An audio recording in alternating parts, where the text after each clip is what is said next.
এর আগে যা কখনো ঘটেনি তাই করে দেখালো সৌদি আরবের বর্তমান প্রশাসন। ইতিহাসে এই প্রথমবার পবিত্র কাবা ঘরের কিসওয়া বদলানোর প্রক্রিয়ায় সরাসরি অংশ নিতে দেখা গেছে সৌদি নারীদের। এর আগে কখনো এ কাজ করতে দেখা যায়নি তাদের। গ্র্যান্ড মসজিদ ও মসজিদে নববীর দেখভাল করা নারীরা কিসওয়া বদলের এই অনুষ্ঠানে যোগ দেন।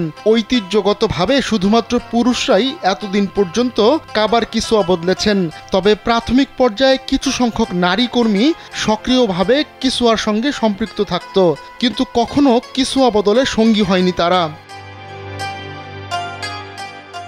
শনিবার যখন গিলাফ পরিবর্তন করা হয়, এদিন কিসওয়ার পরিবহন এবং এর খণ্ড খণ্ড অংশ নিয়ে যাওয়ার কাজ করেছেন নারীরা। স্যান্ডেলিনা সো, রূপচর্চায় আভিজাত্য। যদিও গালফ নিউজ জানিয়েছে কাবার চত্বরে গিয়ে কিসওয়া পরিবর্তনের পুরো প্রক্রিয়ায় নারীরা অংশ নেননি, সেখানে পুরো কাজ করেছেন পুরুষরাই।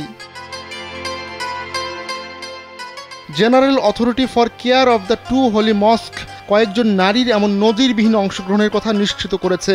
গেল শনিবার পুরনো গিলাফ সরিয়ে নতুন গিলাফ পরানো হয় কাবার দেয়ালে। আরবি নববর্ষ 1446 হিজরির প্রথম প্রহরে পবিত্র কাবার এই গিলাফ পরিবর্তন করা হয়। হিজরি নববর্ষকে স্মরণীয় করতে গেল বছর থেকে এমন উদ্যোগ নিয়েছে সৌদি সরকার। এর আগে প্রতি বছর হজের সময় আরাফার দিন সকালে কাবার গিলাফ পরিবর্তন করা হতো, তবে গেল 2 বছর ধরে হিজরি নববর্ষের প্রথম দিন কাবার গিলাফ পরিবর্তন করা হচ্ছে।